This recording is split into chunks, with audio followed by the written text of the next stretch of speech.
ahead and get started. All right, we're going to reconvene into open session. Can I please have a motion? So moved. Second. You gotta Gotta say the motion. Oh, a motion to move into open session. I make a motion to move into open session. Second. Right. I guess do we roll call vote for this? Susan Manning, Aye. Eric, Aye. Elizabeth, Aye. Peter. Aye. All right, Lorraine, ayes have it. Motion is carried. All right. Next we have another motion. I'll just make the motion. I'll make a motion for action regarding closed session business as appropriate. Do we have to be a little more specific that the motion would move approval of waiving liquidated Yes. damages? There's a recommended motion in your. Got Why it. don't- Move Is it- approval. I'm sorry. Yes, you're right. You want me to Move just read it? Or I can- I go move ahead. approval of waiving liquidated damages for breach of individual teacher contract as presented during closed session. I'll second that. All right, any further discussion? All right, roll call vote. Susan Manning, Aye. Elizabeth, Aye. Eric, Aye. Peter, Aye. Lorraine, ayes have it. Motion is carried. All right, order of business. There are no public appearances today. And I have a motion for the consent agenda. I move the consent agenda as presented. Second. Roll call vote. Susan Manning, Aye. Eric, Aye. Elizabeth, Aye. Peter, Aye. Lorraine, ayes have it. Motion is carried. Next is recognitions. Hey, thank you. The boys swim team relayed to a victory from Mineral Grove at the Badger East Conference Relays.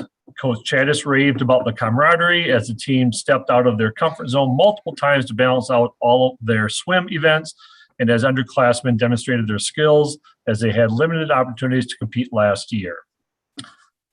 Glacial Drumlin School joined together last Friday in a student-led effort to wear jerseys for Jackson to honor Waukesha's Jackson Sparks. In an effort to boost emotional support and mindfulness among students and staff, Mineral Grove High School librarian Michelle Schaub and 14 other staff members have completed their yoga certifications and have successfully created a yoga club that meets a couple times a week in the library. We've seen a positive impact. It's made in creating a safe space and building community. Earlier this month, fifth graders walked from Granite Ridge School to the Cottage Grove Piggly Wiggly to practice estimated adding, budgeting, and planning. Their teachers wanted to provide students an opportunity to apply their skills to a real-world application. And possibly one of the friendliest crossing guards is brightening everyone's day as he encounters near Glacial Drumlin School. Not only does he do a great job of keeping our students safe as they get to school, but he also provides positivity and laughter as he waves to everyone he sees. And we're referring to crossing guard Renee Valencia. And so with regard to that story, as well as all of the others, there are links with additional information about those positive stories. Next are correspondence and announcements. I'm sorry, administrative reports. Okay, so as you know, we've been having each of our schools report out on things that are happening this year. And tonight we have Principal Mitch McGrath and his team that are going to report out on the high school. Thanks, Dan, and thank you for the opportunity to present tonight.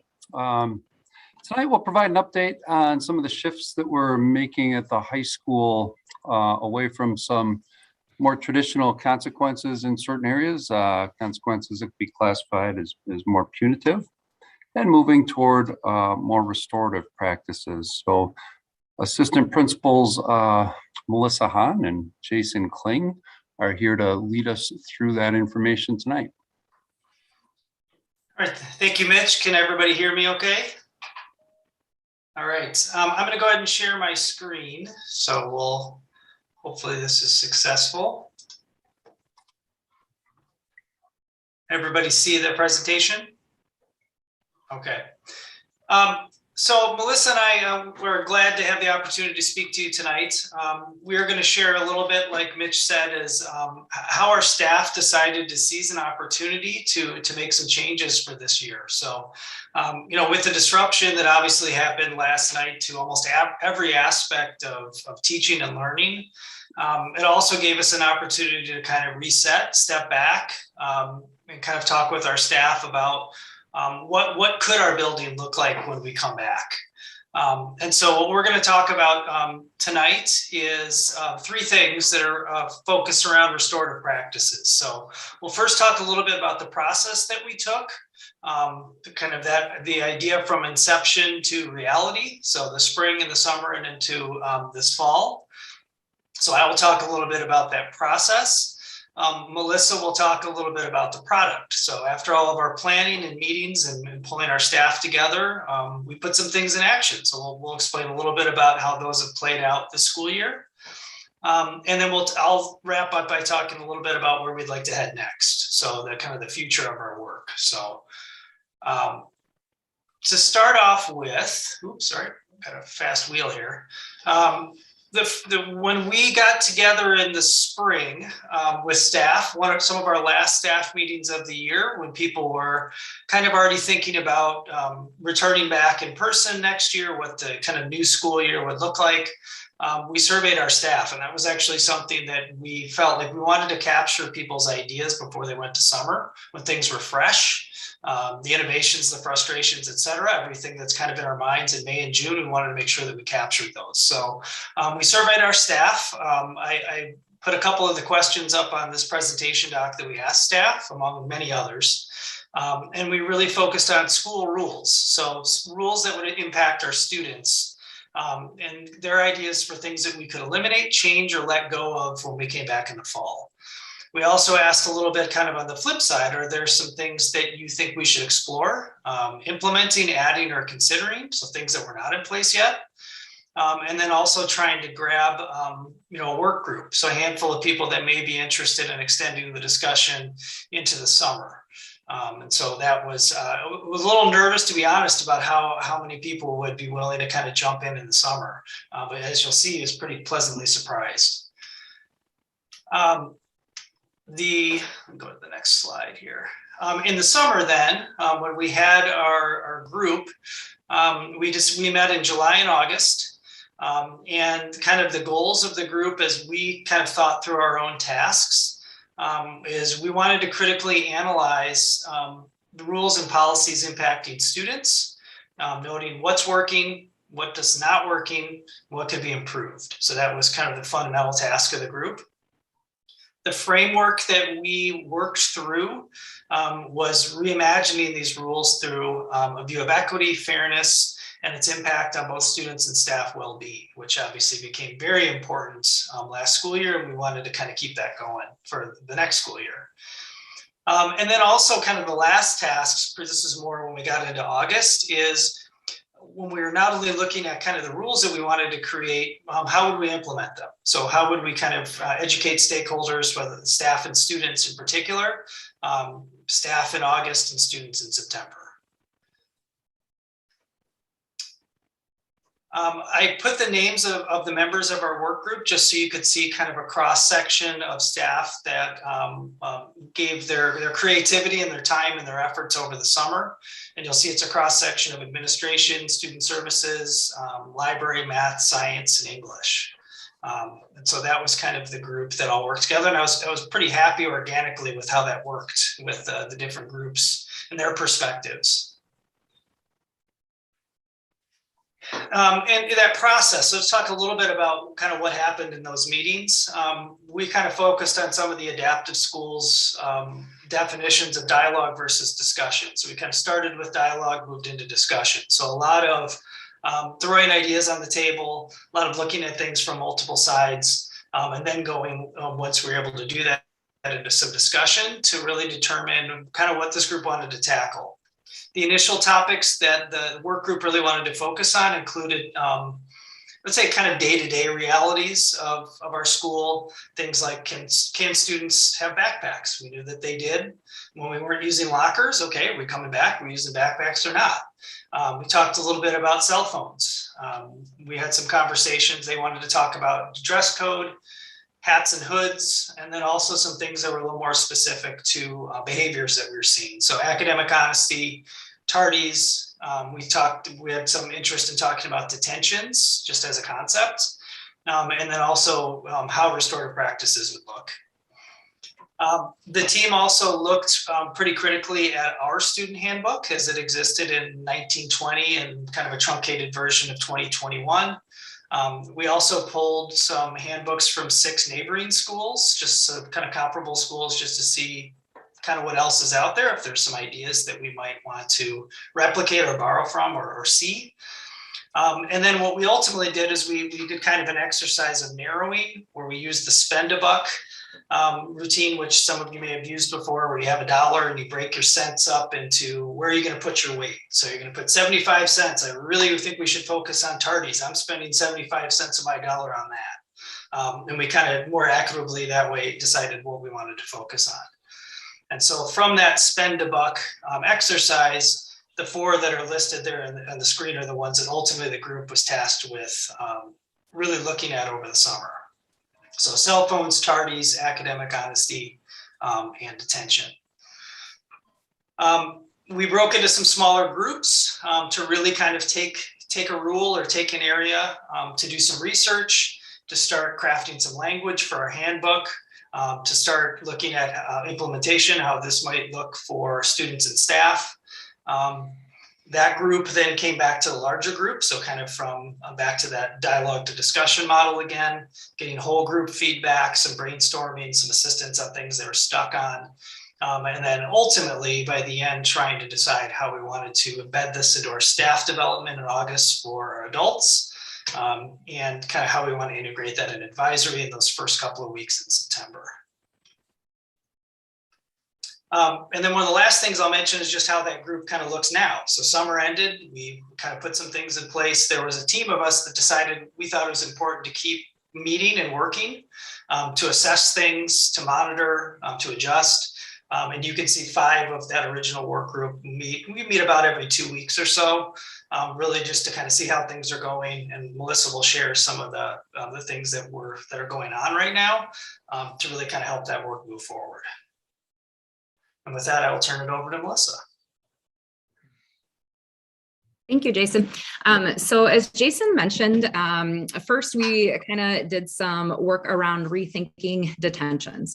And so as a group, we kind of had a consensus that detentions as they currently were being used or had been used previously weren't working in the sense that we were seeing like students repeatedly referred for the same types of behaviors without, a change or a different outcome as we were hoping.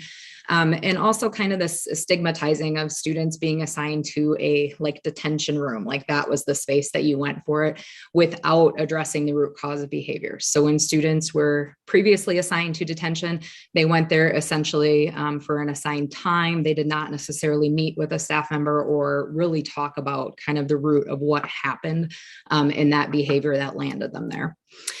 We talked a lot about holding students accountable, but also allowing, as I mentioned, that space for students to really reflect and then when necessary, repair that relationship, either with the staff member who had made the referral or potentially with a student if another student was involved in that. Obviously, the students are returning to their classes, right, and going to be working with their teachers throughout the semester or in some cases for the entire year. And so we really wanted to make it a goal to repair that relationship so that successfully they could move on for the duration of the time that they would be working together. And just from a management standpoint, detentions were kind of clunky in that it was another thing that we were scheduling and asking for staff to help supervise in, and then trying to find people to cover it, or if we needed subs. So we kind of had two different spaces that needed to be staffed at the same time. We then kind of eliminated basically this, or what we're using is our traditional detention. And so what we mean by that is we do not have a separate detention room this year that students are being assigned to. Instead, if a student is assigned to some after school time, they are meeting in the library, and they are there as a part of overtime. Overtime is available to any of our students at the high school. It runs in our library on Tuesdays, Wednesdays, and Thursdays. It is staffed by 2 staff members each night, and some students are assigned there to complete academic work or possibly makeup work. Some students just really like a quiet space to come and study, and then get help if they do have questions on their homework after school. So for our students who were assigned to overtime, they were assigned to meet with a staff member and then participate in a restorative meeting. So in addition to the 2 staff members that we normally would have had, we took that 1 staff member that we were allocating to detention previously and added them to our overtime staff. What that meant is we then had 3 people in overtime, so they could serve any of our students who were there. If there were students there who needed to participate in a restorative meeting, they would meet with them for anywhere from 10 to 20 minutes to hold that meeting, and could then either work on that student with homework that they might have, or work with other students who were in the library. So we did attach there for you to check out if you want. With our overtime supervisors for our restorative meetings, we did do a training where we met together and we provided them with a sample script. Many of our staff members who volunteered to do the restorative justice overtime that was assigned had some background. So whether it was a training that we had previously completed through the YWCA, or a training in districts that they had been in previously. Seeing a question here. Oh, for Elizabeth. Jason, I think you've got the access right now if you can add or numbers. So you'll be able to see this sample script there. But basically it has that connector kind of opener, a get to know you, because sometimes a staff member would be meeting with a student that they had never had in class. So this was a first encounter. So we wanted to kind of connect with that relationship piece. And then together they worked through that sample meeting template. So in there, we asked students first to kind of recount or like retell, you know, what had happened or what had they experienced, what have they maybe thought about since the incident, what questions might they still have, or maybe resources that they might need. So it might have been skill-based. Maybe just at the time they didn't know how to handle something, so we would kind of talk students through that. Maybe they needed a resource or something of that nature. So we would document that as the facilitator of the conversation on that meeting template. We would set goals with the student for when, you know, we would either communicate back to the teacher or what the student's follow-up would be. So if they were going to connect back with the teacher, or we were going to have a conversation between the two, we would set kind of an agreed upon time and date for that. And then you'll let the teacher know the results of the meeting that we'd had with that student. For our tardies in here, our previous handbook rule stated that the first tardy in the class was a warning, and that every single tardy after that was an automatic 1-hour detention. So we really felt like one, that was kind of a keeping track of nightmare, both for teachers and for students there. But two, it didn't really get to the cause of why some of our students might be struggling to get to school on time, that didn't take into factors that might have been out of their control. For example, transportation. So we kind of had the group consensus there that really we were assigning people per the policy, but not really having that conversation with the student of, why is this happening? You know, what do you need? How can we help you get here on time, or hold you accountable to being on time? So with that, we decided to eliminate that mandated referral that every time after the second one, it was there. And instead, we kind of opened up teachers to having that conversation with the student. So if I had a student who was tardy, a few times to my class, the expectation was that the staff member was then having a conversation with the student about it before referring that behavior on. So we did give our staff members some stems here. One of our teacher leaders actually from that group came up with these. So just kind of flipping the script. So instead of saying, like, why are you late and getting to that accusatory tone, just saying things, I've noticed like you've been tardy to class, or that this is happening. Is there something I can do to help? Is there, talking to students about their routines before school? Is there something that, they could do better through, or kind of reprioritize to get where they need to be? Also having teachers share with students why it is important to them that they're there in class, so that they can be there, be a part of the community, get the learning that they need to have as well. After a teacher had that conversation, that's when we did still allow teachers to put in behavior referrals in there. And that would then mean Jason or I was following up with that student, potentially in overtime, to having a further conversation, or else to facilitate a further conversation with the teacher. And then finally, the product for rethinking academic honesty. So in the 2021 school year, we did have an uptick in our academic dishonesty incidents. A lot of that was it was virtual by nature, right? And our students weren't in front of us. And so the product just looked a lot different, and how students were submitting and completing assessments was different. So the previous policy that we had, as you know, our grade books are divided into KNS and effort categories. Our KNS category, that if a student had an academic dishonesty infraction, the greatest they could earn up to was a 59% on the assignment. And that if it happened in an effort assignment, that automatically became a 0%. And so when our group met this summer, we really talked about that the act of cheating is really a behavior, and that we were penalizing the grade instead of helping a student work through that behavior that they had.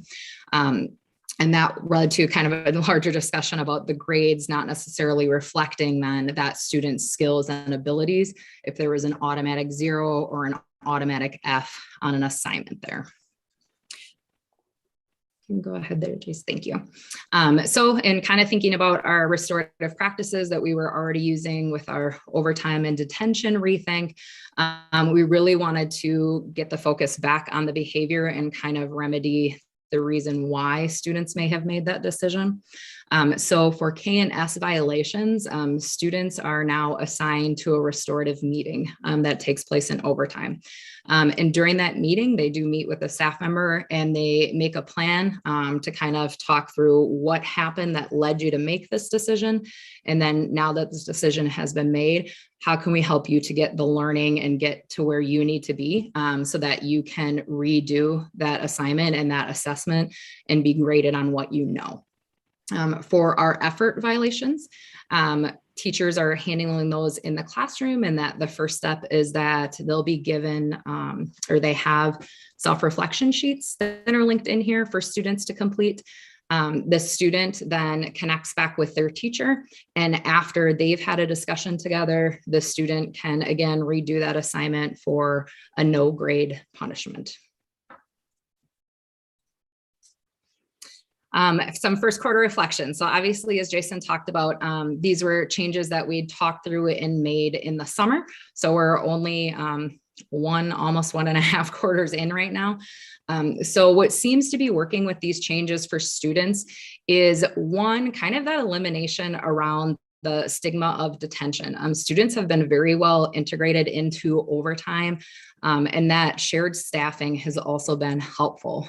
Just having an extra staff member in there, the relationship building that's taken place. We've had several students who previously hadn't attended overtime, were assigned there to overtime, and then have since continued to voluntarily come or show up because they found that work time with a staff member beneficial. We've seen a bit of a shift for our students in some conversations around learning and grading versus behavior and punishment. So that's been kind of refreshing to hear some students be able to reflect on that. There's been problem solving. Our teachers, our student services members, everybody has been great around if when they're talking to students and the issue that comes up is something around transportation, excellent about reaching out to people in the building and trying to troubleshoot, if this is a transportation issue, how can we help remedy this for the situation for a student? And then again, that kind of change in perception or relationships with students and our staff and admin. So not necessarily seeing those referrals as like, I got you, or, time owed for this, but more of a, hey, we need to help you learn this material if it was academic honesty, or hold you accountable, for upholding the standards that we have about actions in our classrooms. For our staff members, some feedback that we've had, particularly for our staff that have led these conversations during overtime, is more meaningful opportunities to engage with students in those meetings and then making some personal connections. So again, sometimes it might be a student you don't even have in class. So then when you see them in the hallway again, or if they come into overtime again, you have that connection established. For our staff who have the RJ training and have been looking for different ways to use it, this has been a chance to kind of see what it might look like in their classrooms, but also applied to something outside of their classrooms. And then in addition, it's kind of reinforced some thinking around our work as a staff this year and reading, grading for equity in our book study this year for our professional learning community and those conversations that we've been having.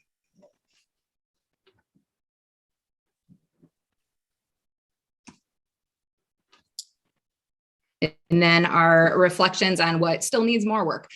So we do still have issues with tardies, particularly in the first hour, or students that are returning after lunches with open campus. So that's still an area we're continuing to look at. Staff are still obviously transitioning from the system of not relying necessarily on a traditional consequence and moving towards the new system. So some of that is just getting used to the new processes, the new forms or procedures, or, wait, how are we doing this again? And kind of referencing back or connecting with someone. We're still working on ways to make the process more streamlined and timely. So one thing that can be difficult is, overtime is offered at certain times of the week. So finding a right one that works for a student and a teacher, and then connecting back after the conversation. Those are not things that are happening typically within a day or two. Usually that follow-up is happening potentially a week later sometimes, or longer if there's an absence. And then we do still have a large number of students that are still just struggling socially, emotionally, behaviorally, and academically with that transition back to, either being in high school for the first time, or high school and in person, back to face-to-face instruction. So the very last part we'll share is just kind of where we hope to go.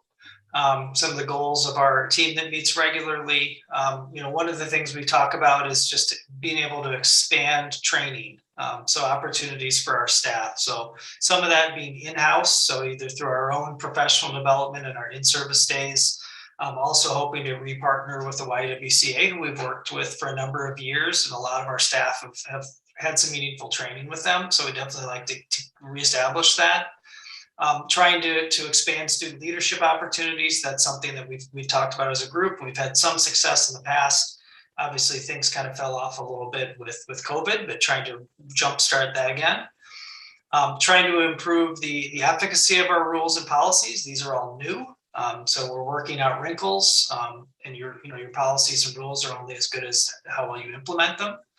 And then something we talked about is continuing that cycle of the summer work group. So that was effective. So I can see us going forward with that next summer, is getting some people to kind of critically look at, all right, let's look at some of the things we implemented for this year, or things that we're interested in maybe trying, piloting, or changing, and kind of keeping that process going. So with that, I think Melissa and I are done with our spiel. We certainly can answer any questions that anyone have, and I will make sure to share access to those linked documents.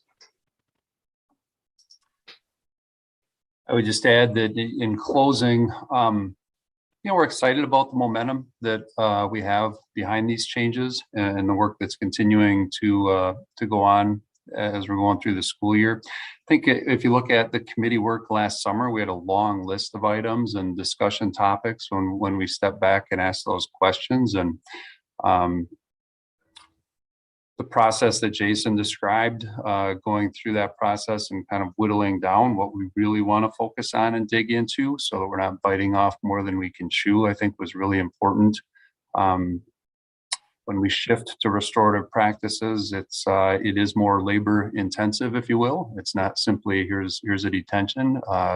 Once it's done, it's done. As you could see with the systems that are being put in place, it involves more time and energy and fortunately a deeper connection with students. So I think we were strategic in the amount that we took on here for this first year. I do see your hand, Susan Flex. I'm going to just ask a question first. First, I want to say this is tremendous work that you've done throughout the summer. A lot of hard work and effort put towards, changing rules that were maybe not equitable for students. So I do appreciate all of that. And then also this presentation was extremely helpful. One of the questions that I do have, Melissa indicated, one of the issues that we're still facing is issues with academics, behaviors, and social emotional issues. What are we doing to kind of work on that? Because that is kind of a major issue. So what are we doing to kind of address that? Yeah, I can field that one, Lorene. So when that comes up, in a conversation that we're having with a student, and we kind of see that need, I can just speak to some conversations that I've had with students, but, kind of one of my next questions will be, what adults do you feel like you're connected to in the building, or who do you have connections with? And sometimes it's going to involve making that bridge for the student. So if they haven't connected with, their school counselor yet, for example, helping them to actually meet. So not just saying, go meet with your school counselor, but saying, hey, let's go tomorrow, or when do you have study hall and when can we do this? Or sending an email together, reaching out and kind of making that bridge. So I think it's just helping students to make that connection with which person, depending on what the issue is, may be able to support them in the building. And then if it seems to be something that we might need to pull more people in around, we are still having our student support team and our data team meetings at the high school, on kind of those 3-week intervals. So that would be a student that we would potentially, kind of add there, and then use a team kind of problem solving approach around.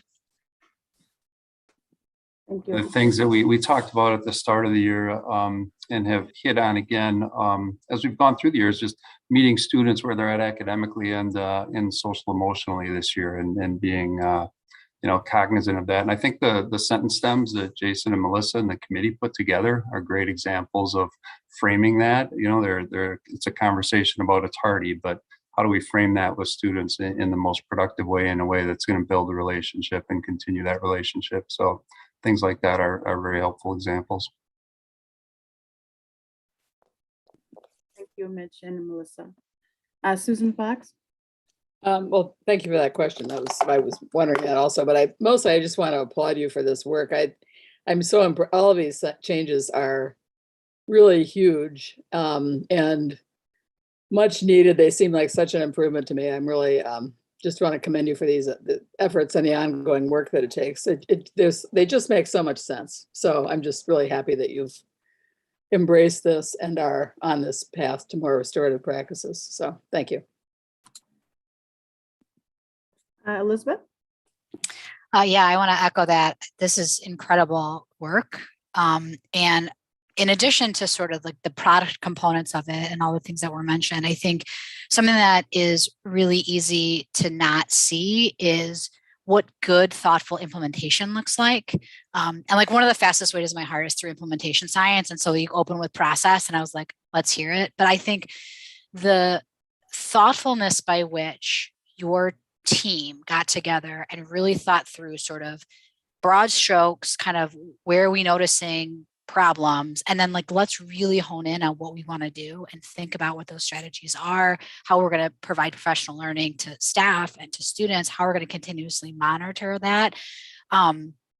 That is not small work, and that is the work, right? Like anything that you want to implement has to be implemented in that way to be successful. And so I just really want to like underline, underscore, bold, exclamation point, like the implementation around this is incredible. And I echo the presentation, and I will say, if you guys have not thought about collecting your data and shopping this around at conferences, I think you should. I think other schools could really benefit from the thoughtfulness by which you've applied what really is a huge systems shift, right? I mean, it is not a small thing to be like, we don't do detentions anymore, right? We look at tardies in a restorative way. I mean, those are not small tasks. And the fact that you've been able to take them on in such a positive and productive way, I think is incredible. And I just like want you to be proud and share it out loud, because all those 8 other neighboring schools whose handbooks you looked at, like you should call them back and be like, hey, let us tell you how we did here and give you some thoughts and feelings. So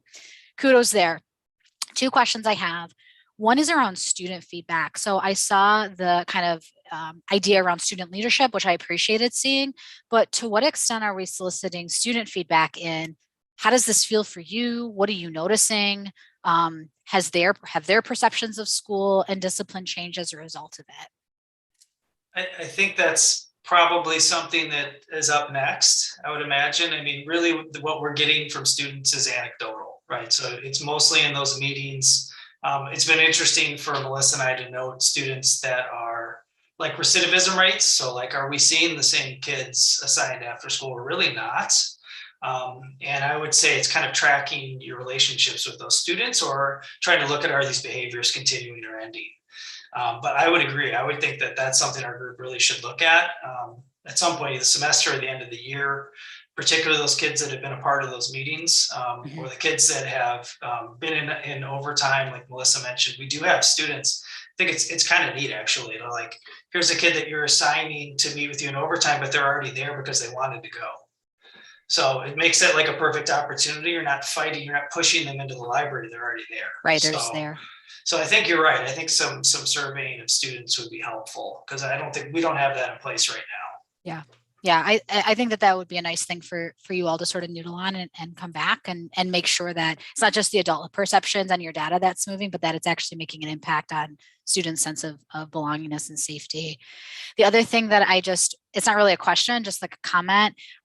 When you come back and present on your progress, because I think now you've set an idea that we want to see how this is going.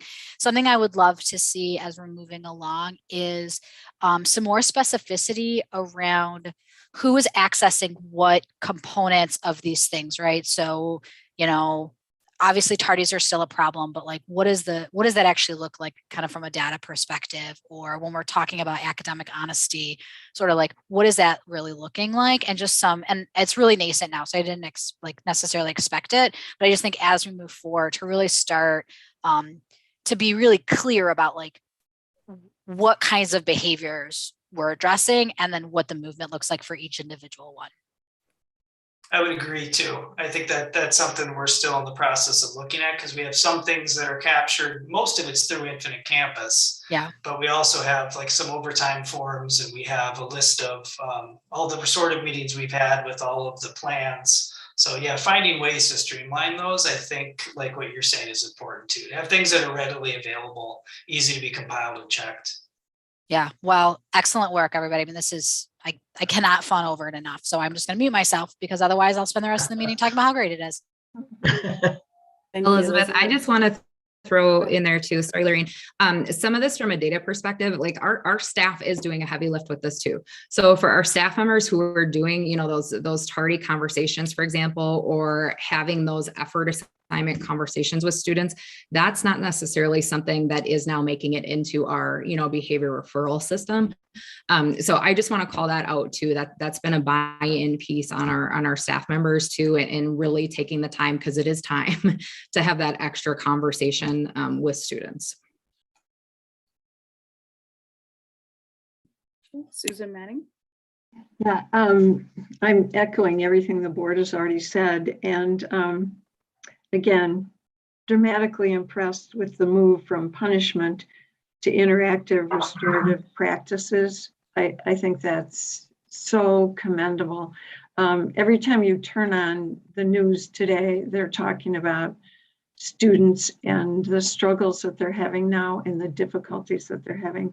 So to have such a strong emphasis on restorative practices, I think is incredibly helpful and truthfully, ultimately can save lives. And I also want to seriously thank each and every one of you for coming to the meeting tonight, taking your personal family time to be with us and provide this information. We have quite a few high school students in our neighborhood, and they'll stop and talk to me because they know I'm on the board, and part of it's a tease and part of it's for fun and part of it's real.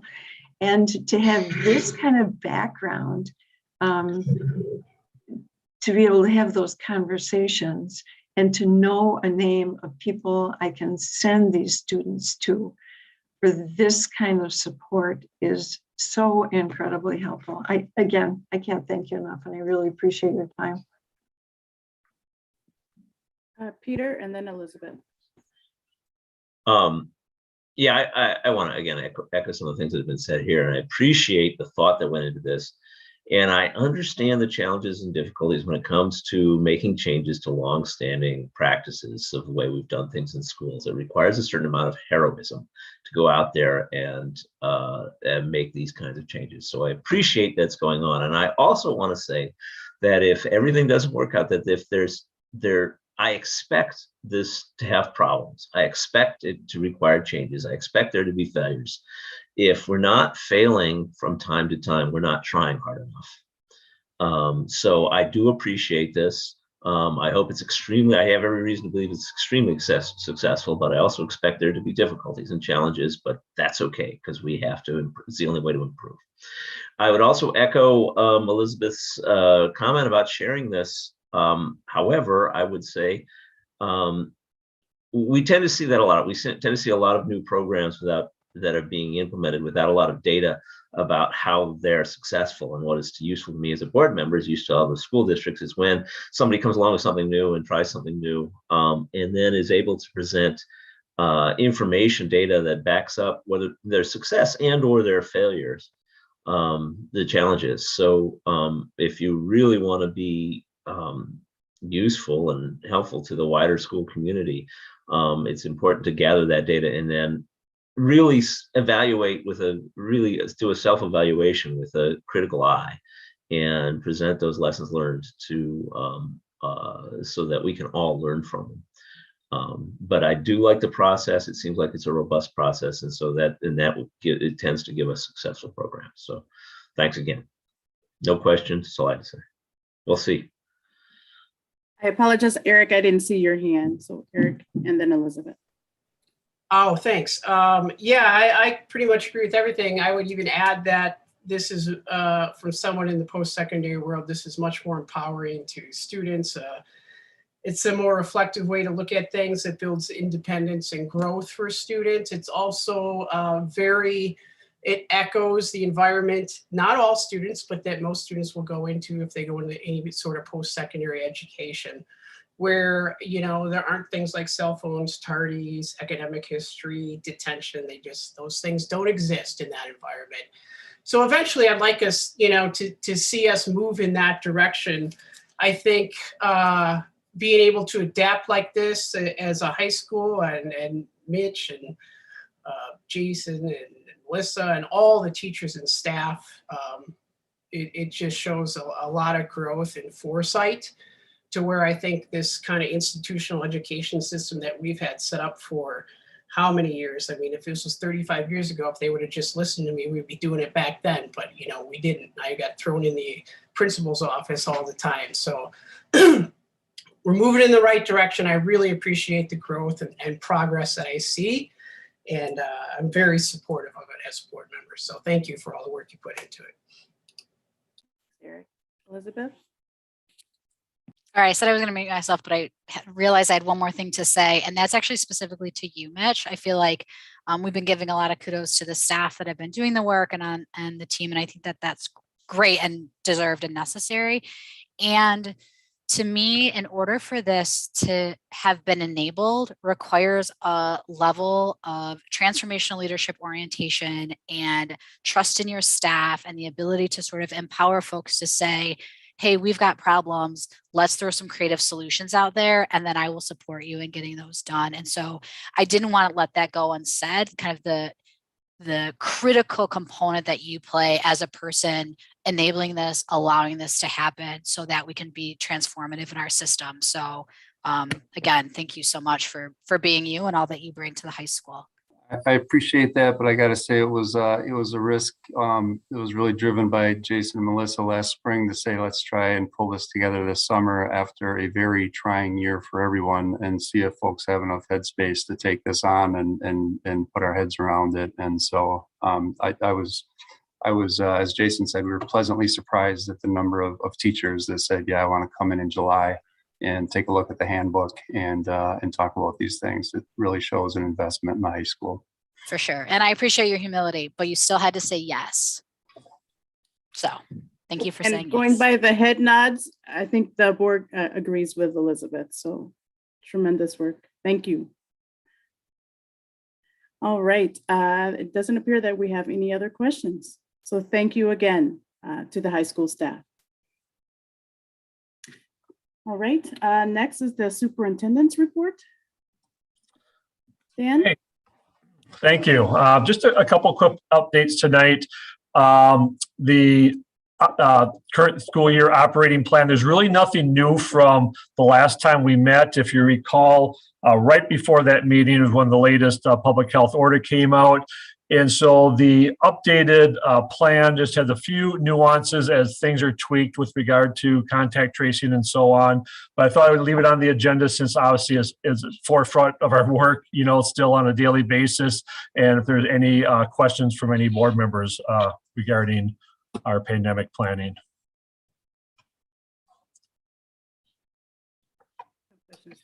I just have one quick question, Dan, with the pandemic planning.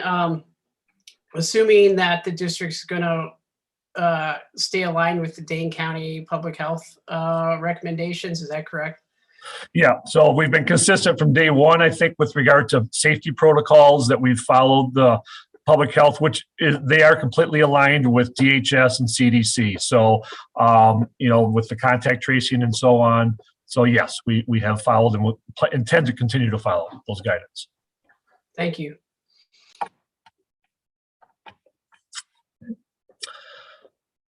Okay.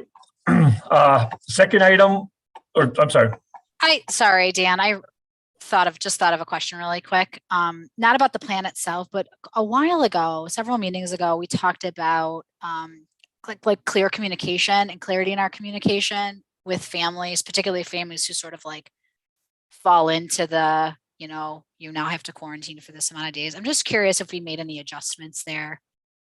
We have, and so I think the actual written documentation that is sent from our health team, to the individuals, there were some, slight adjustments. It's pretty wordy. There's not, some of the stuff is just these are the rules, but I think there was some slight adjustments there. And then I think Katie had even shared that there was kind of a guide. I think we have another one as well that kind of a flow chart type thing that's been shared out as well. So yeah, it is quite complex. That's one of the things I think our health team has done a fantastic job of trying to navigate that and those individual conversations and questions of parents. But so it's ongoing, but yes, there have been some adjustments. Great, thank you. Okay, second item, vaccine clinic. Just wow, we are so pleased. And first of all, a big thank you to Forward Pharmacy and Matt Mabey and his team to be able to provide this clinic. The numbers, as you might guess, that's more students than we have. It was available to siblings and community and parents as well, and didn't necessarily have to be Monona Grove residents. But so glad that we had the opportunity to have that as an option for families, and So hopefully we'll have some real data for you soon about actual vaccination rates of students, but we feel really good about where we're going with that.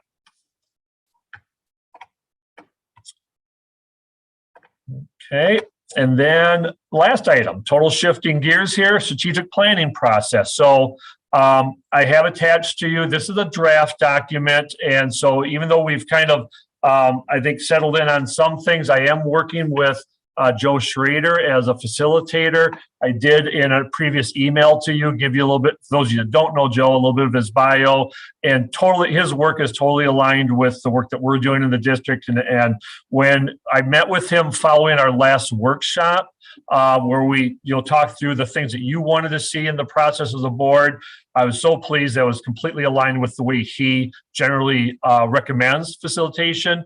One big thing we talked about was the idea of, instead of having such a large committee, having focus groups, or listening sessions, and other as an opportunity to get in voice of a wide stakeholder group. And that's something he has done before, and was thrilled to help us facilitate that process as well. So what I'm going to recommend is that we come back together in January for another workshop, so you have an opportunity for more input to kind of work out these final details on the process moving forward. And I'll have a little bit more detailed information for you to react to when we come together. So there are a couple save the dates items on there.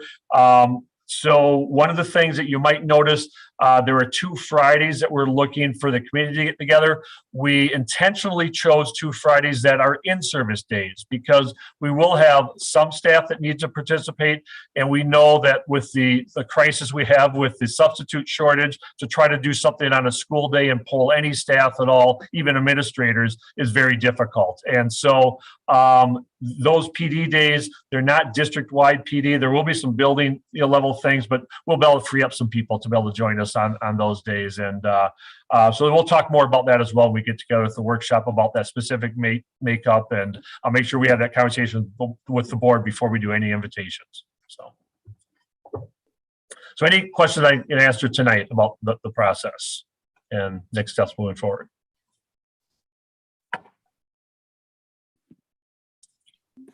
No questions. Nope. Susan Manning? Dan, I appreciate you addressing the issue of the dates. I just want to let the board know that when I saw the initial information and saw March 25th, understanding it's a teacher in-service date, it's also our spring break time starts that Saturday, Sunday, Monday, Tuesday. And I thought if there were families involved, that could affect attendance. And so we discussed whether or not it was reasonable to consider another date. And it's helpful for Dan to explain why that date was important. But I think as a board, we need to seriously consider what kind of attendance we would expect on March 25th. And, at least have that discussion. And I seriously appreciate that Dan has thought about it and is weighing kind of the pros and cons of the ability to use that date. Thank you, Susan. Elizabeth? Just a clarifying question, where are those dates? Okay, but they're within on the timeline that's attached. You'll see the in the March where it says late March, late April. Then it says, Oh, I see it.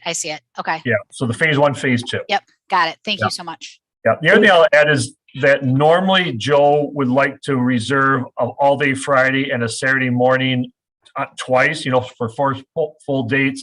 Obviously, Saturday is out of the question because of the spring break, as Susan mentioned. The other thing is we talked about that we're going to build upon our current plan. We're not starting from scratch, and we're confident we don't need that time. In fact, we're kind of hopeful that if the work goes well, that we can even shorten the time, of those other 3 dates. So.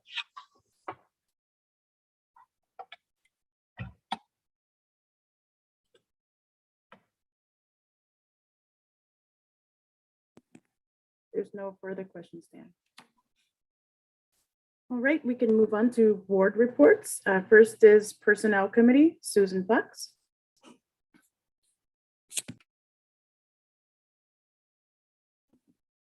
You're on mute. Got it. Personnel Committee met today actually at 4:30, right up almost until our closed session, with the MGEA, both with regard to teacher salary-based wage negotiations and to begin negotiations with EAs. And I'm happy to report that we have a tentative agreement with the teachers, and they will meet for possible ratification on December 16th. So we're seeing if we can get that wrapped up. If that all goes as we hope it does, we may be asking for a special meeting the following week to approve that. We'll see.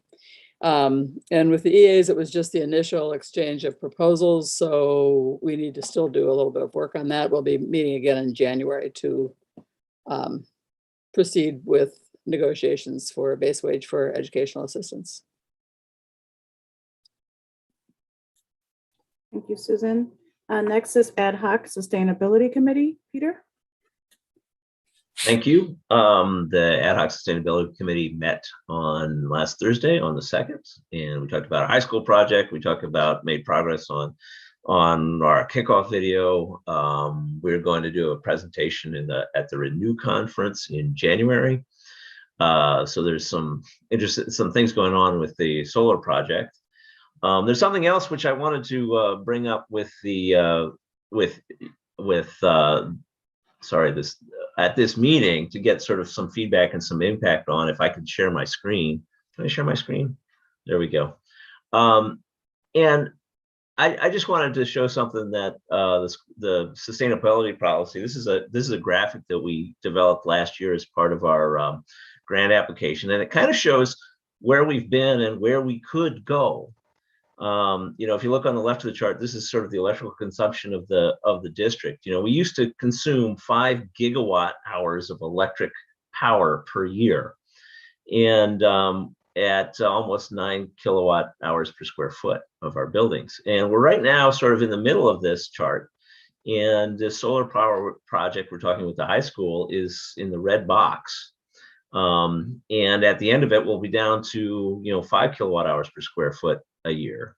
And over on the right-hand side of the chart is where we could possibly go. It's these are things that have been suggested by McKinstry and sort of drafted out, and they're things that we believe we could get to at zero, or at the very at the worst case, zero cost to the district, which would bring us down to essentially half the electrical consumption that we had in 2006.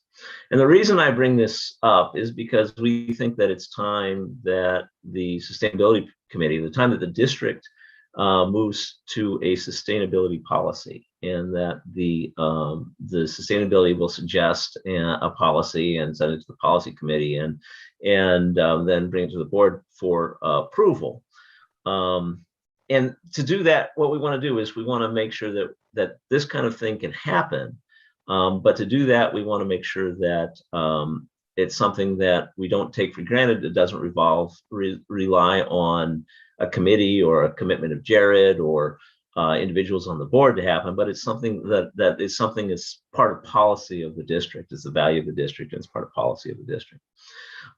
So we would like to move on that and have something before you in a month or two, in a couple of months, in terms of a policy. And what I'd like to do is know if have the thoughts of the board on that, and so that we can anticipate any concerns or challenges that you might have. Now, I don't have anything to show you at this point. We're not at that point, but I want to introduce the concept and get some feedback, and see if you have any feedback that we can take back to the committee. So if you have thoughts on us bringing a policy forward, I would certainly like to hear from.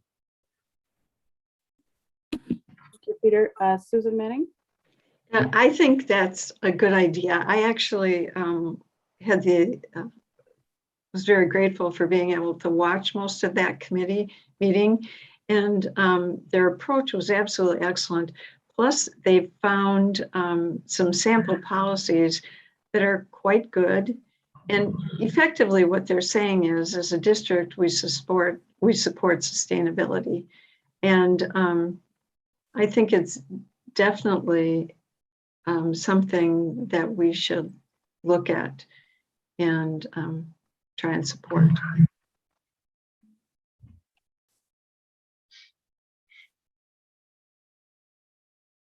All right, well, thank you. Our next meeting is next Thursday. When is it? Next Thursday or Thursday the 16th, I think, whenever that is. Yes, that's next Thursday, the 16th, next week. Thanks again, Peter. All right, next is possible action items. T4K removal from the 2022-2023 DPI school directory. Okay, so this is a procedural thing we need the board to take action on. As you know, that we will no longer have community sites for 4K beginning next year. And with our DPI directory, when we have community sites, we actually had it listed as a separate school. And so when we went to update the directory with DPI for next year, lo and behold, we need to show evidence that the board approved this change. And so we're asking just for a simple motion tonight, recognizing that there will not be a school called, Together for Kids, which is basically off-site 4K program for next year.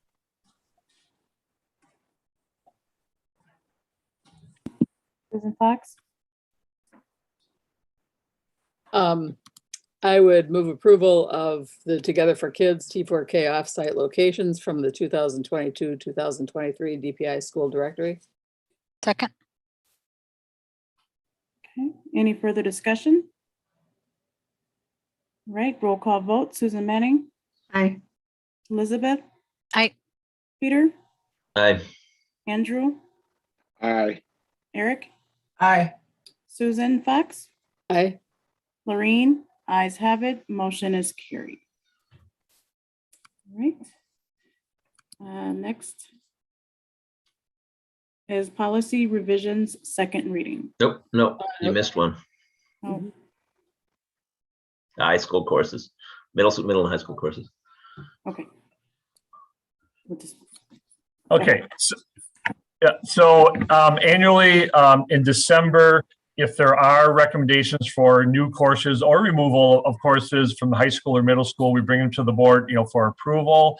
Normally there's a couple courses per year, and you can see our teachers have been busy, and which is awesome to provide a number of new opportunities for our students at both the middle and high school level. So for each one of these, our principals work with Lisa Hype in coordinating this, but these are really teacher-led, proposals, and so Mr. McGrath and Ms. Langer are bringing these forward as recommendations this evening. There is a separate document for each course with a little bit of the background information about the course. And so both Chris and Mitch are here and Lisa, if there are any questions about any of the courses tonight, and before we ask for approval. Okay, you gotta go to bed though. I can say good night to you. All right, we can go to bed now. Mr. Fox? Good night. Thank you. It actually sounds awesome. So Reed, tell me I can go to bed too. Hey, sorry about that. That's like the second time I've done that in the last week. So Hey man, no judgment, no judgments. I think most of us have been there. We needed the laugh, Reed, so. All right, Andrew? I move approval of middle school and high school course additions for the 2022-2023 school year as presented. I'll second that, but I'm hoping we can hear more about them before we approve this. Okay, any further discussion? We want to. Yeah, I'm with Peter. I would appreciate it if Mitch and again, whoever's here from the middle school would just give us their thoughts about this. Oh, I see Chris. Yes. I can jump on and give you a little background and be, I think, fairly brief. The leadership class is a servant leader's mindset. It's in the business and marketing department. It's for kids, students in 11th and 12th grade. I think it has real potential to have a positive impact on overall school culture as students critically examine and practice servant leadership and learn about it. The AP Environmental Science class would be for juniors and seniors also. Currently, we have AP Physics 1 and 2, AP Chem, AP Bio.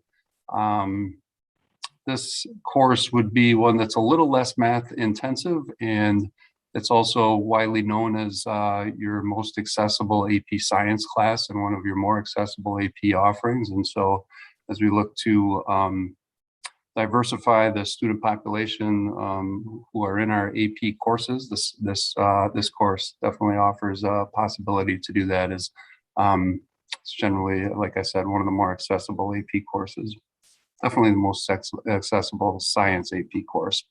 The Lifetime Fitness class would give students an opportunity to choose their fitness offerings beginning at sophomore year rather than at junior year. And so at sophomore year, students would take either team sports, strength and conditioning, or Lifetime Fitness. Lifetime Fitness would really just be absent that real competitive nature of team sports, the highly competitive, some of the individual units that are found in PE 1 or 2 would be more at a recreational competitive level, I would say. And the real goal is that students explore, learn about, and find a passion for a lifetime fitness or lifetime routine before they leave high school. The topics in the Spanish speaking world would be a course for students, either they've completed Spanish 4, completed Spanish 5 already. They may be a native or heritage Spanish speaker with high levels of proficiency, or maybe a student who came from an immersion school. So looking to offer that class for one semester. It could be complementary to their other Spanish offering or instead of a Spanish offering. In the art department, we are proposing fiber and textile arts.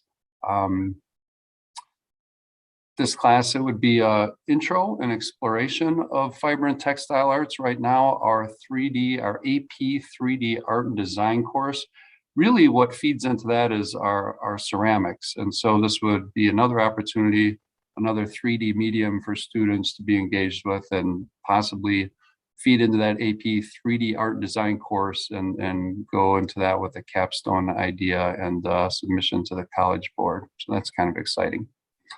Intro to Theater class would be a semester class for students 9 through 12. We currently don't have a theater or a drama offering. This would be a survey of both the acting or the performance aspects of theater, as well as the technical aspects and lit analysis with the text. So a true survey there for the Intro to Theater class. Finally, the Entrepreneurship and Innovation class is really a kind of a retooling of our current retail entrepreneurship course. And it's designed really to better serve students and pique their interest by downplaying that retail aspect and focusing more on entrepreneurship and a more robust focus on the business planning aspect as well. So those are the 7 courses from the high school. I would just say, I think the teachers have really stepped back and looked at, they'll come from a very student-focused mindset, I guess, or student-centered mindset, representing a lot of reflection on what students may be interested in, what gaps we may have, what we could offer students, and how we could maybe engage even more students at a higher level as well.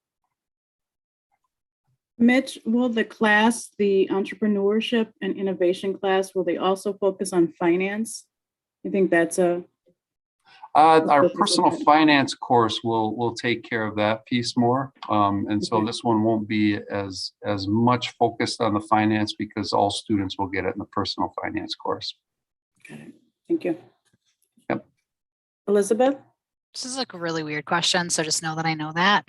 So there is a Lifetime Fitness is a business, right? A registered trademark, like fitness business. And I just want to make sure that we're not going to run into any like trademark issues by naming a course that.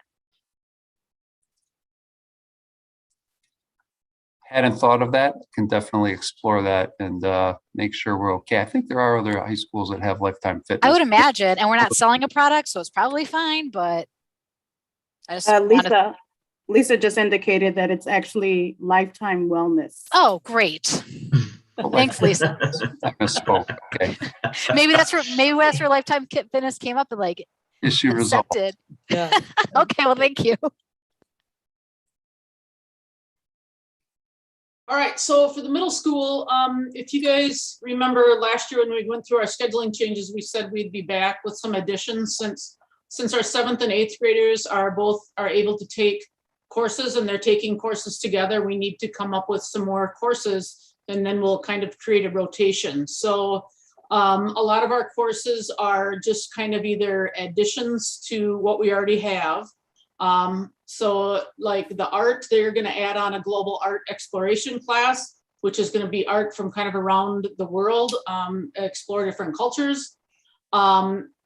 Design technology is going to be in our tech area with Miss Finley. So it's kind of like the second level of basic tech class for her, the basic coding class.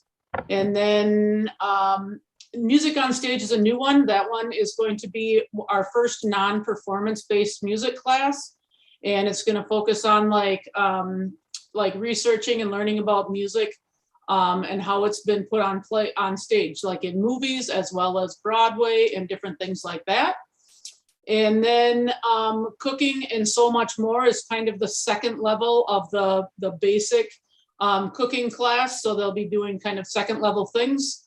They're talking about making stews and a bunch of different things like that. So it sounds, and they're going to take it also to the second level with their sewing. Team Cuisine is going to kind of focus on kids when they're either at home cooking for themselves, small meals for themselves, or even when they start off, their next levels in life, think the kind of meals that they can put together for themselves. And then taking care of business would be an intro course to business to give kids an idea if they're interested in taking business courses once they get to the high school. So that's what the middle school is looking at for next year.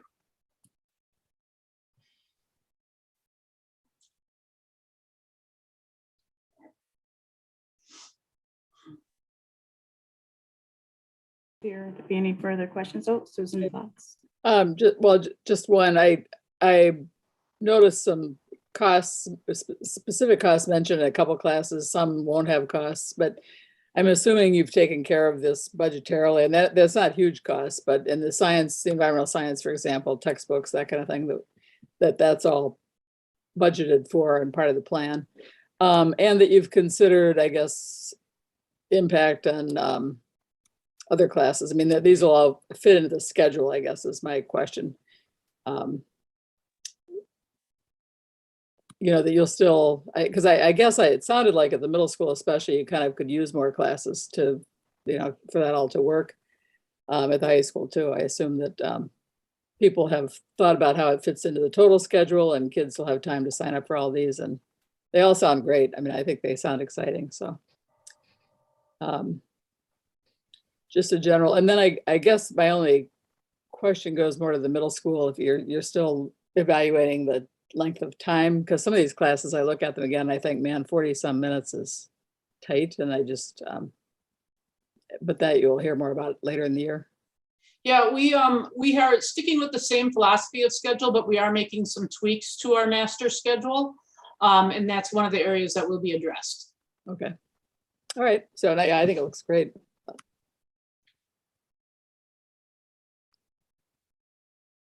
Right, since we have a motion, we can do a roll call vote. Susan Manning. Aye. Elizabeth. Aye. Peter. Aye. Susan Fox. Aye. Andrew. Aye. Eric. Aye. Lorene. Aye. Ayes have it. Motion is carried. All right, next is the policy revisions, second reading. Yes, Peter? This is the policy for you, is this controversy issues in the past classroom, controversial issues in the classroom. And I want to kind of apologize to my colleagues here because I did bring this issue up last time around, and I've been looking at and thinking about this issue, this policy since then. And I unfortunately haven't had time. You know, I've taken some stabs at it to come up with something that it's just some suggestions that I like. On the other hand, the policy committee hasn't met since our last meeting, so there wouldn't have been an opportunity for them to consider those changes anyway. And I just kind of like to say this about this policy. I understand that sort of at its basic level, it permits what we want to do. It does, you know, it's sort of the right legal thing to do. And I've also talked to, you know, Dan, I understand that this policy has been taking a lot of time and people have worked on it a lot. However, as I read through it, you know, personally, this is my personal opinion, that schools have an obligation to teach students about important issues, important social issues that come before them. And I want teachers to go there. I want teachers to, you know, live up to the greatest responsibilities as educators. And so I think this is an opportunity for statements of value in our policy. And I want this policy to say more than we will permit the teaching of controversial issues. I want this policy to let the teachers know that we will have their backs when it comes to objections that come up from the public, that we will retain our rights to protect the school district by avoiding the teaching of controversial subjects, but we will only do that when we have carefully considered the issues and the pros and cons. And we're not just, you know, the policy just says, oh, we can do it whenever we want kind of thing. And I want, so I would ask for my colleagues' forbearance, and I don't think there's a rush in approving this policy and just not taking any action today, and seeing if we can put in just a few words to this policy. I don't think the changes are dramatic or anything like that.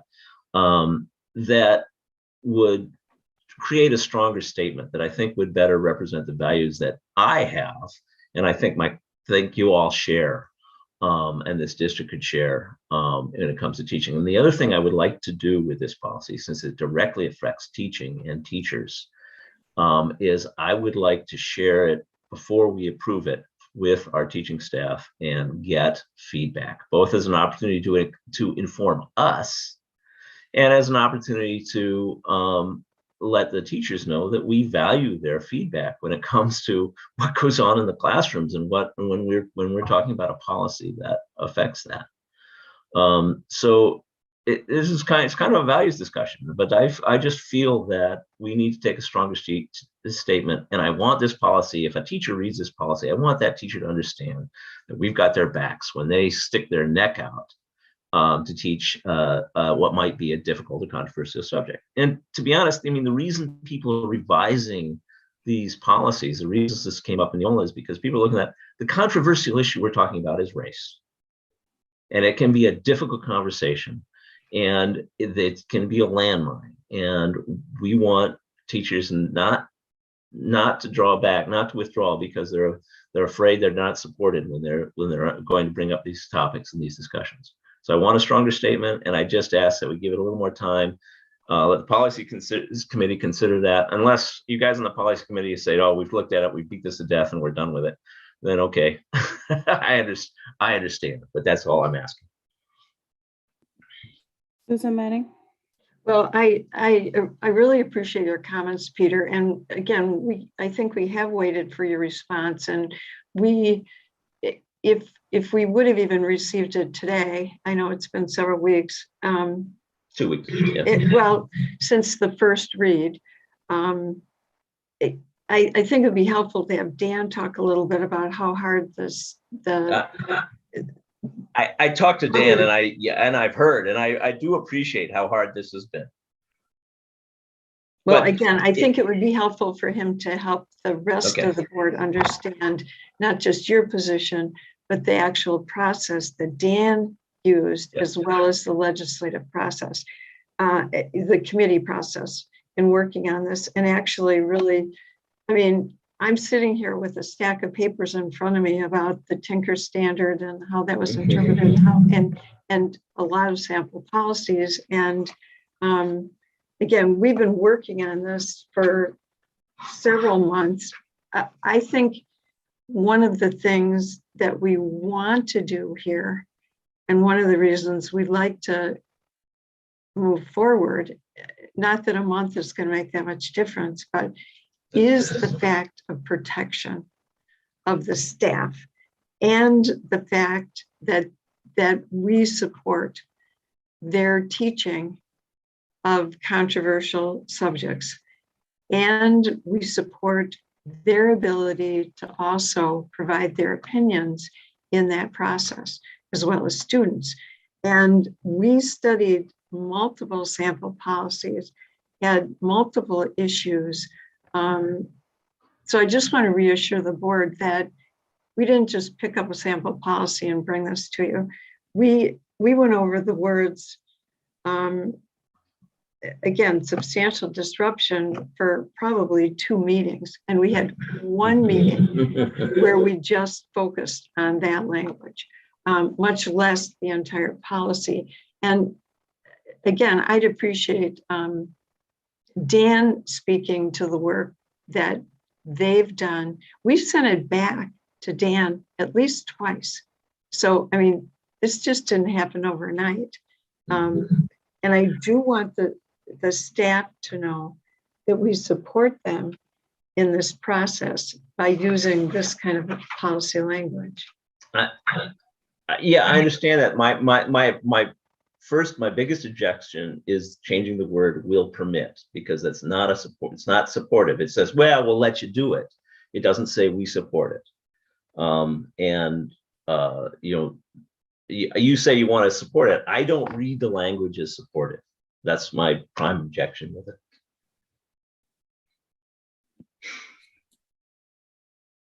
Dan, do you have any comments? Dan, do you have? Sure. Well, let me just say, first of all, some of the things that you raised, Peter, absolutely agree. So as far as it's interesting on, we spend a lot of time, right, on policies, and how often are they directly applicable to something that's happening, in the classroom with instruction. And this is a case where it has, a year ago, before we had any revisions to it, there was some questions raised by parents of some of our high school teachers about teaching. The topic specifically was about Black Lives Matter movement and some of the protests that were happening. And so we were able to, I was able to share directly with the teachers our policy that did in fact support, even though, as you rightly pointed out, the terminology says will permit. Well, that's what they needed, was permission, and they had it from the board. And so it was very useful. And I think our teachers were very appreciative when they learned that, yes, in fact, we do have a policy that supports them. So I think, the language, whether we add a little bit more or not to it to make that clear, that's for you to decide. But I will say the policy does serve its purpose. And you as a board, absolutely. That's one of the most important jobs you have, is to, make decisions about what you want to see in the classroom and with regard to, the teaching and learning. So it does do the job, so to speak, to, protect the teachers and protect. I don't necessarily like that word. Sometimes it's more about guidance, right? And so that was a big part of our conversation at the committee level as well. Thank you. Elizabeth? I appreciate what you're saying, Peter, and I'm inclined to agree on the theory of it, right? And we had a lot of discussion around this, right? How do we infuse our values, right? The values that we've espoused as a board, the values that we espouse as a district within the policies. So it's clear that there are some things that will be discussed and then we have a stand here. I don't agree with the movement from permit to support. I actually like the permit language, because I think we have been operating under the assumptions that the controversial issue is one that aligns with our values. But we have had instances, including last year, of a controversial issue being introduced that like maybe didn't align with our values, right? Or didn't align with kind of current knowledge of science, for example. And in that case, to me, the supports component of it actually ends up being problematic, right? Because I don't want to pick and choose what we're supporting and what we're not. What we say is we permit it. Here are the parameters around which we permit it, because we have these value statements, both as a board when we put out, and also our mission and vision and strategic plan as a district. And those are the guardrails. I think when you start to add more of that, like kind of supportive language, it can become really problematic if the controversial topic is outside of those parameters. And so while I agree with you in theory, I think the actual business of it and a policy won't work very well. Susan Fox? Yeah, I mean, I agree basically with what's been said so far. And I think we even talked about in that fourth paragraph, the board will encourage versus permit. And we landed on permit because of what Elizabeth just said. We felt like it does the job. I don't feel like there's a need to say anymore. I think it very clearly says we support the teaching of controversial issues. I mean, I personally totally agree with you there. It's important that they are part of the curriculum. And I think this policy does cover it. I don't think it has to be more flowery or more emotional to give it more. I don't think that gives it any more support. I think this gives the proper amount of support in pretty objective terms. So I just think it's pretty hard to argue with this policy. So I support it as it currently stands.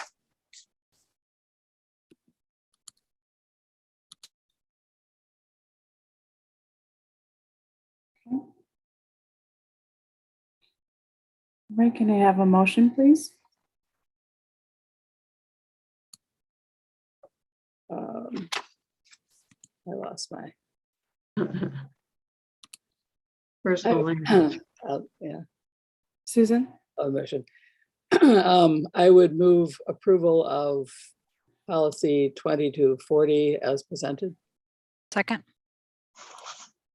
All right, any further discussion? Roll call vote. Susan Manning? Aye. Elizabeth? Aye. Peter? Nay. Andrew? Aye. Susan Fox? Aye. Eric? Aye. Lorraine? Aye. Ayes have it. Motion is carried. All right, next are discussion items. First is school safety drills. Dan? Okay, so this is twofold for the reason for this item. One is a procedural item, again, where you might recall back in 2018, Act 143 dealt with safety drills, some requirements, as well as there was a statewide safety grant available for all public schools, which we were part of. And part of the criteria in receiving those grant funds is we had some follow-up, documentation that we needed to do. So annually, we need to report to the board on our safety drills in each of our individual schools. And so there is a summary that includes the required documentation. You don't need to take action on it. We just will have the minutes reflect that you received these reports. So you don't have to approve them. You just need to see them. And but it is an opportunity for you to ask questions. And we do have our principals here tonight as well. And obviously, in light of some recent events as well at other schools, very timely perhaps to for the board to review this evening. So so with that, I'll just open it up. I'll see if there's any questions of board members with regard to our safety planning.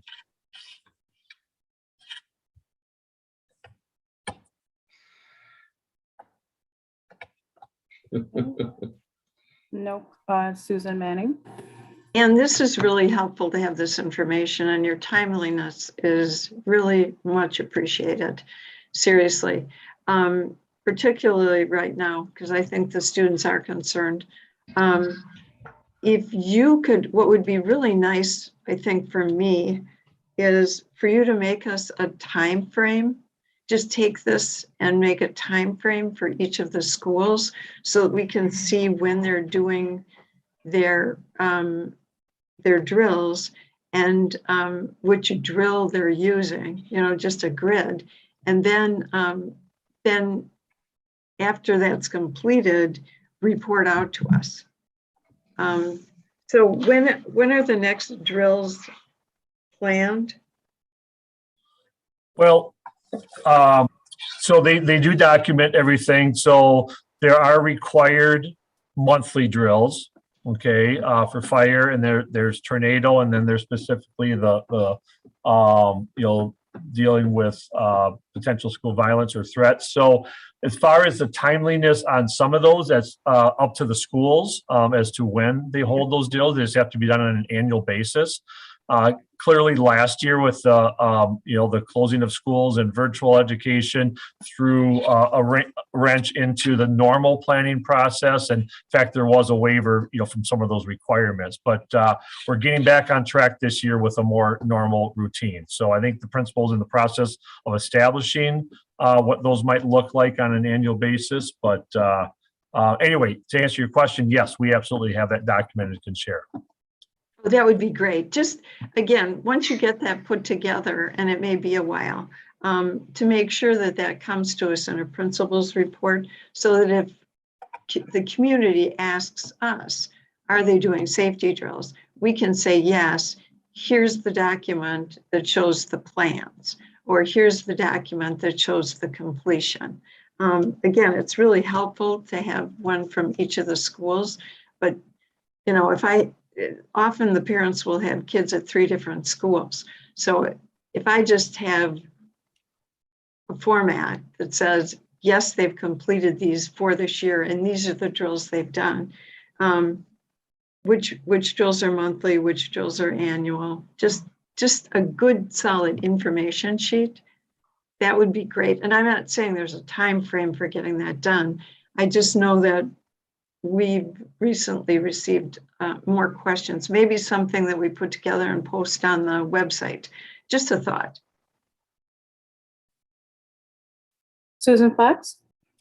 I was glad to see the inclusion of the book. I'm not scared, I'm prepared. And I'm just wondering if we,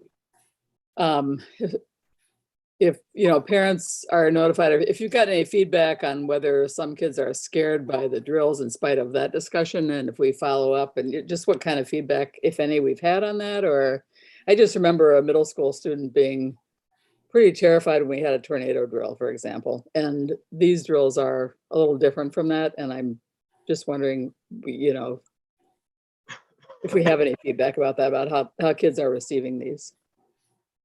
I can jump in and answer that.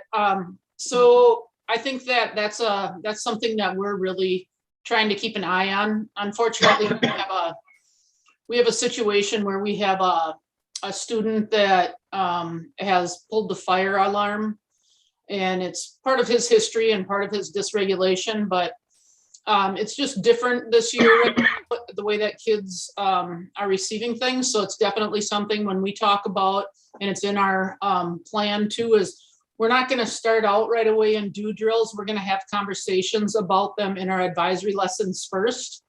We're required by the state, of course, to do 1 fire drill a month. Well, to do 1 drill a month.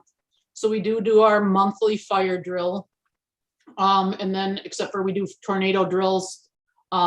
Is April Tornado Awareness Month? I think March or April. We do those with the state too. So we're going to talk about them and judge where our kids social emotionally are at before we do any physical, more important, bigger type drills, because it is you have families and kids in both, on both ends of the spectrum right now. I would say, even at the high school level, we're definitely attentive to that question, Susan.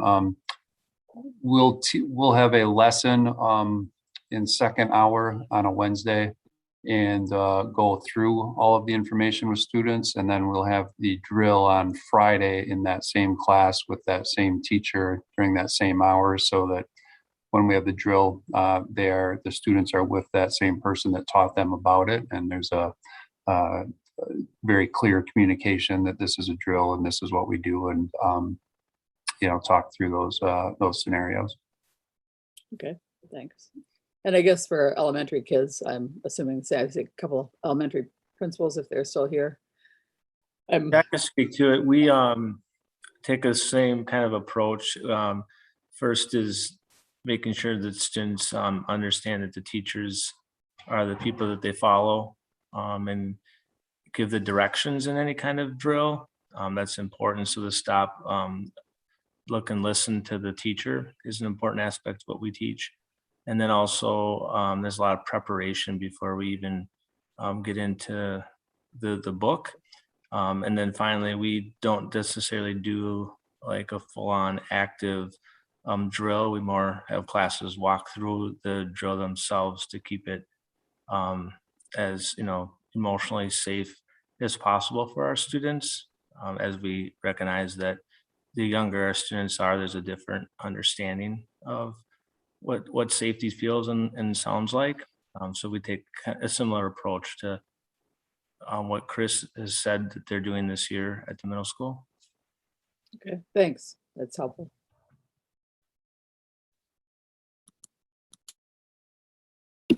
Peter? I appreciate that, but we need to keep our students safe. I do just want to remind everybody that the greatest danger our students face is the risk of suicide.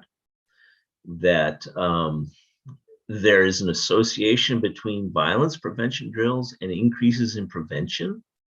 Increases in depression nationwide, so that these drills are not without costs, and we need to make sure that we are very careful about them. And the message that we're trying to, particularly for the younger students, we're trying to get across that this is done very carefully, because this is not without cost in terms of the mental health and the lives of students when we do particularly violent prevention drills. And we just need to keep that. I'm just saying we need to keep that in mind as we move forward whenever we consider this issue.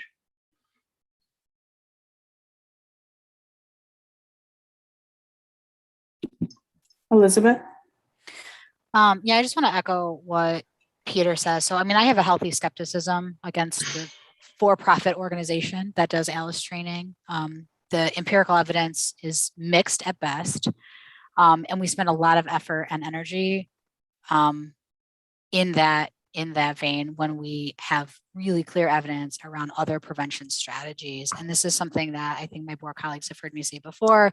Certainly, Dan, you've heard me say it before, but I want to reiterate it, that I really want us to start thinking about school safety from like the entire spectrum of multi-tier system supports. And so we can talk about sort of reactive strategies in acute crisis, right? There's a time and a place and a space for that, but not at the expense of or in addition to what we talk about in terms of primary prevention and even tertiary supports.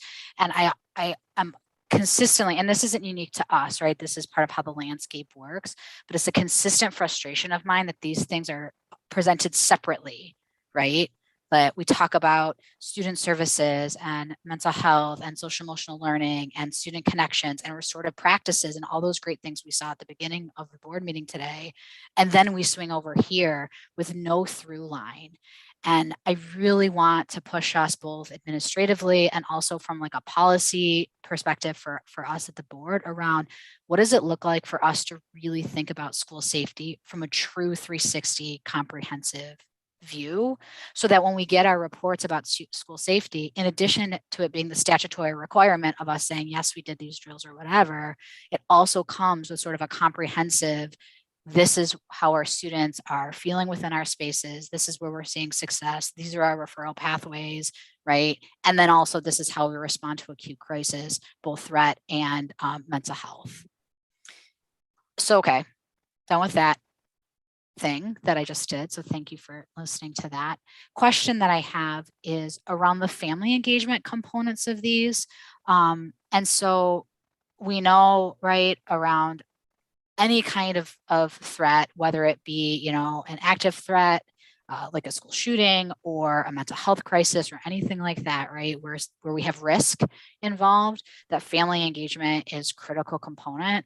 So I'm just curious to know, how are we engaging families both in these drills and what they are, and also partnering with them, doing, trainings or supports around signs and symptoms, what to look for, they're finding their own support systems that they need. Like where's the link there?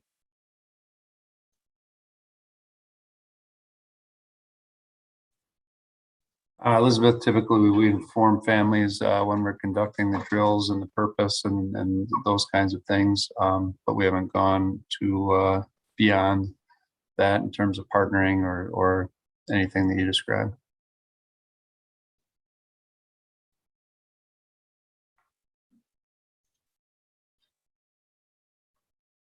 Well, I suggest that we start. I know it's busy. I know we have a lot going on, but we cannot, to me, like, it is not useful or effective or supportive of students for us to kind of cut around some of these corners. And to me, the family engagement piece is critical. The student voice piece that we talked about earlier is critical, and getting our systems, tight and comprehensive is also critical, as critical, more critical than a report on, how I'm not scared, I'm prepared went for the kids that day. And I will mute myself now. Thank you. Elizabeth, I would like to say that I hear what you're saying about the first part, the community engagement. I think we have work to do there. But these letters that you see, they're part of something we need to do for the grant. So that's why they're not inclusive of a lot of the things that you're talking about. But within our school and within our system, I think we're much more comprehensive. Like, we don't talk about everything as silos. When we talk about, when we have an incident or when we have a drill, we do approach it from all angles. That's why Mitch talks, he talks about, meeting with the same group of kids first, and because that is the social emotional part about. That's why we talk about seeing where kids are at with things before we make a decision on what our next steps are. So I think that we are pretty comprehensive in our buildings. But the safety letter is something that we're supposed to do that's more logistical. Is that correct? Yeah. Yeah.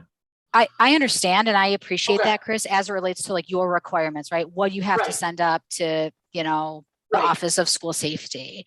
I think Right. what I'm talking about is exactly what you articulated, but articulated for us, right? I understand. Okay. In a comprehensive way, presented in a way where we can really have a meaningful conversation about where are our assets, where are our gaps, because then as a board, we can be useful in, great, we can funnel some resources differently, or we can think about policies differently. So while I appreciate what you're saying in terms of like, yes, I recognize that these are grant and statutory requirements, I think what I'm asking for is a presentation of what exactly you just articulated and described. Does that make sense? Yes, that makes But sense. I appreciate you calling out that, I We are apologize. approaching it that way. Yeah. Yeah. At least Yeah. we're And trying to. I mean, there's things we're successful with, and there's things we still have to grow in because our landscape is changing so much. Like, kids are changing so much. 3 years ago, we had to do a fire drill. A student wouldn't ask me a question. Right. We do a fire drill now, and students will say, "Hey, Miss Langer, what was up with that? Was it a normal fire drill today?" They'll be like, they're much more, the landscape has changed. So yeah, no, and I appreciate that. And, I know everyone's working really hard. I know we have really good systems in place. I know our student services do really well. And I just always want to push us to be thinking around interconnectedness and streamlined approaches, and as much engagement with our youth and our families as possible.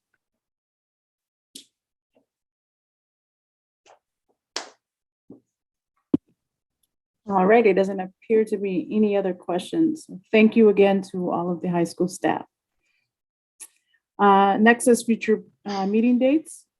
They are listed in board docs. Next meeting is Wednesday, January 12th, and the following one is Wednesday, January 26th. All right, can I have a motion for adjournment? I move we adjourn. I move we go to bed. Where's Andrew? Come on, Andrew. Where's Reed? Andrew, take your mute off. I second. All those in favor? I